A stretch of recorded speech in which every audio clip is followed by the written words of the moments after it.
স্বনির্ভর দলের প্রমাণপত্র বলতে আসলে কি বোঝানো হচ্ছে তা একটু স্পষ্ট করা দরকার। সাধারণভাবে স্বনির্ভর দলের সদস্য হওয়ার প্রমাণ হিসেবে দলীয় সদস্যপদ শংসাপত্র বা দলীয় রেজিস্টার থেকে নেওয়া কোনো তালিকা বা নথি ব্যবহৃত হয়। স্বনির্ভর দলের প্রমাণপত্র বিভিন্ন উদ্দেশ্যে প্রয়োজন হতে পারে। ১. ঋণ বা অনুদান পাওয়ার জন্য। ব্যাংক বা অন্যান্য আর্থিক সংস্থা থেকে ঋণ বা অনুদান পেতে হলে স্বনির্ভর দলের সদস্যপদ প্রমাণ করতে হতে পারে। ২. প্রকল্পের জন্য। কোনো সরকারি বা বেসরকারি প্রকল্পের সুবিধা পেতে স্বনির্ভর দলের সদস্যপদ প্রমাণপত্র প্রয়োজন হতে পারে। এবং ৩. বিশেষ সুযোগ সুবিধা পাওয়ার জন্য।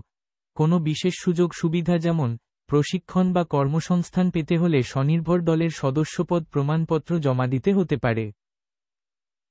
স্বনির্ভর দলের প্রমাণপত্র হিসেবে সাধারণত নিম্নলিখিত নথি ব্যবহার করা হয়। ১. দলীয় সদস্যপদ শংসাপত্র। স্বনির্ভর দলের পক্ষ থেকে ইস্যু করা সদস্যপদ শংসাপত্র। ২.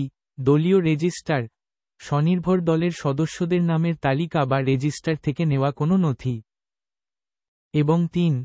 অন্যান্য প্রমাণ, দলীয় মিটিং বা কার্যবিবরণীর প্রতিলিপি, দলীয় হিসাবের নথি ইত্যাদি। আপনার প্রয়োজন অনুযায়ী সঠিক প্রমাণপত্র তৈরি করতে হলে স্থানীয় স্বনির্ভর গোষ্ঠী বা সরকারের সংশ্লিষ্ট দফতর থেকে সহায়তা নিতে পারেন।